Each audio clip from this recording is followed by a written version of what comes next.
నిషేధిత జాబితా నుంచి భూముల్ని అక్రమంగా తొలగించిన వ్యవహారంపై రాష్ట్ర ప్రభుత్వం దృష్టి సారించింది. సీఎం చంద్రబాబు అధ్యక్షతన సమావేశమైన మంత్రివర్గం దీనిపై సుదీర్ఘంగా చర్చించింది.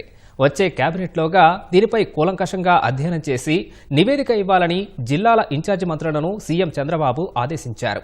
అక్రమాలపై పూర్తిస్థాయి విచారణ కోసం మంత్రుల కమిటీ కూడా వేయాలని కేబినెట్ నిర్ణయించింది. రాష్ట్ర వ్యాప్తంగా అభ్యంతరం లేని ప్రభుత్వ భూముల ఆక్రమణల్ని క్రమబద్దీకరణ ప్రతిపాదనకు మంత్రివర్గం ఆమోదం తెలిపింది. గ్రామ వార్డు సచివాలయాల రేషనలైజేషన్ చేయాలని తీర్మానించింది. సీఎం చంద్రబాబు అధ్యక్షతన సచివాలయంలో సమావేశమైన మంత్రివర్గం కీలక అంశాలపై సుదీర్ఘంగా చర్చించింది. ముఖ్యంగా నిషేధిత జాబితా నుంచి భూములకు అక్రమంగా తొలగించడంపై జిల్లా ఇన్ఛార్జి మంత్రుల్ని సీఎం నివేదిక కోరారు. భూ అక్రమాలపైన మంత్రివర్గ ఉపసంఘం ద్వారా విచారణ చేయించాలని కేబినెట్ భేటీలో తీర్మానించారు. ప్రత్యేకించి సత్యసాయి, అన్నమయ్య, తిరుపతి జిల్లాల్లో పెద్ద ఎత్తున భూములు నిషేధిత జాబితా నుంచి తొలగించినట్లుగా ప్రభుత్వం గుర్తించింది.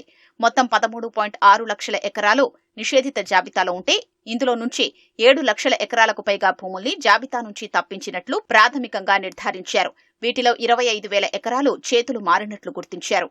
అర్బన్ ల్యాండ్ సీలింగ్ భూముల క్రమబద్దీకరణ దరఖాస్తుల గడువు 2025 డిసెంబర్ 31 వరకు పొడిగించేందుకు కేబినెట్ తీర్మానం చేసింది.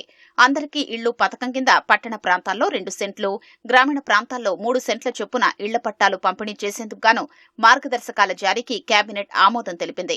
రాష్ట్ర వ్యాప్తంగా అభ్యంతరం లేని ప్రభుత్వ స్థలాల్లో 2019 అక్టోబర్ 15 వరకు నిర్మించుకున్న ఇళ్ల క్రమబద్దీకరణకు మంత్రివర్గం ఆమోదం తెలిపింది. దీనికోసం కొత్త మార్గదర్శకాలు జారీ చేయనున్నట్లు మంత్రి పార్థసారథి తెలిపారు.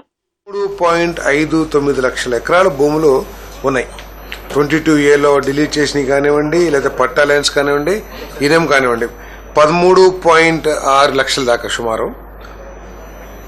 దాంట్లో 13.57 లక్షల భూముల్ని వెరిఫై చేయడం జరిగింది ప్రభుత్వం. కొంతమంది ఉద్దేశపూర్వకంగా ఈ భూముల్ని హస్తగతం చేసుకోవాలనే ఉద్దేశంతో చాలా భూముల్ని ఫ్రీ హోల్డ్ చేస్తానికి ప్రయత్నం చేస్తారని ఒక అభిప్రాయం ప్రజల్లో కూడా ఉంది. సో వీటన్నిటిని దృష్టిలో పెట్టుకుని పేదవాడికి నష్టం జరగకుండా, ఏదో ల్యాండ్ బ్యాంకులను డెవలప్ చేసుకునే వాళ్ళకి అనుకూలంగా కాకుండా, అవసరమైతే ప్రభుత్వ అవసరాలు, సపోజ్ ఏదైనా ఇండస్ట్రియల్ పార్క్ ఏర్పాటు చేయాలి, దానికి ప్రిఫరెన్స్ ఇచ్చే విధంగా, లేదా ఇళ్ల స్థలాలకు ఇవ్వాల్సి వస్తుంది, వాటికి ప్రిఫరెన్స్ ఇచ్చే విధంగా, సో వీటన్నిటిని దృష్టిలో పెట్టుకుని దీని మీద పూర్తిగా చర్చకి తీసుకుని రావాలని చెప్పేసి జరిగింది. రాష్ట్రంలో ధాన్యం సేకరణ కోసం ఏపీ మార్క్ఫెడ్ కు 700 కోట్ల రుణ సేకరణకై ప్రభుత్వం హామీ ఇచ్చేందుకు కేబినెట్ ఆమోదం తెలిపింది. ఇప్పటికే మార్క్ఫెడ్ తీసుకున్న 6,000 కోట్ల రుణానికి అదనంగా ఈ హామీ ఇచ్చేందుకు కేబినెట్ తీర్మానించింది. ఏపీ ఫెర్రో అల్లాయ్స్ విద్యుత్ సుంకం టారిఫ్ తగ్గింపును కొనసాగించేందుకు కేబినెట్ ఆమోదం తెలిపింది. తద్వారా రాష్ట్ర ప్రభుత్వంపై అదనంగా 300 కోట్ల రూపాయల భారం పడనుంది. అలాగే 62 నియోజకవర్గాల్లో 63 అన్నా క్యాంటీన్ల ఏర్పాటుకు కేబినెట్ తీర్మానించింది. అన్నా క్యాంటీన్ల నిర్వహణకు ప్రత్యేకంగా ఓ సొసైటీ ఏర్పాటు చేయాలని, తద్వారా నిర్వహణతో పాటు విరాళాల సేకరణకు ఆస్కారం ఏర్పడుతుందని కేబినెట్ అభిప్రాయపడింది. రాష్ట్ర ప్రభుత్వం ప్రతిష్టాత్మకంగా తీసుకున్న ధాన్యం సేకరణ దేశంలో ఎక్కడా లేని విధంగా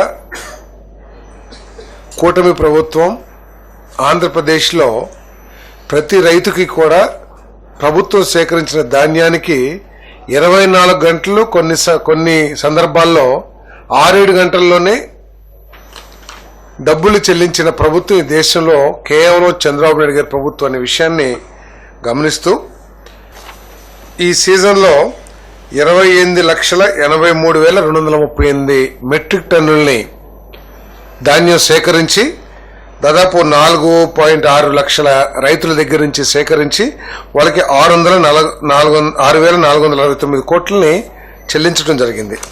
ఇంకా కూడా కొంత ప్రొక్యూర్మెంట్ ఉందనే ఉద్దేశంతో, ఎక్కడా కూడా రైతు ఇబ్బంది పడకూడదనే ఉద్దేశంతో మరో 700 కోట్ల రూపాయలని రుణంగా పొంది దాన్ని AP state civil supplies corporation కి ఇవ్వటం జరుగుతుంది. మిగిలిన ధాన్యాన్ని కూడా కొనడం జరుగుతుందని చెప్పేసి మనం చేస్తామని. తోటపల్లి బ్యారేజీలో కుడి, ఎడమవైపు మొత్తం 3 మెగావాట్ల మినీ హైడల్ ప్రాజెక్టుల నిర్మాణం కోసం కేబినెట్ ఆమోదాన్ని తెలియజేసింది. కృష్ణానదిలో ప్రకాశం బ్యారేజీకి దిగువన కుడివైపున రక్షణ గోడ నిర్మాణం చేపట్టారని నిర్ణయించింది. 294 కోట్ల రూపాయలతో తాడేపల్లి వైపు రీటైనింగ్ వాల్ నిర్మాణం కోసం పచ్చజెండా ఊపింది.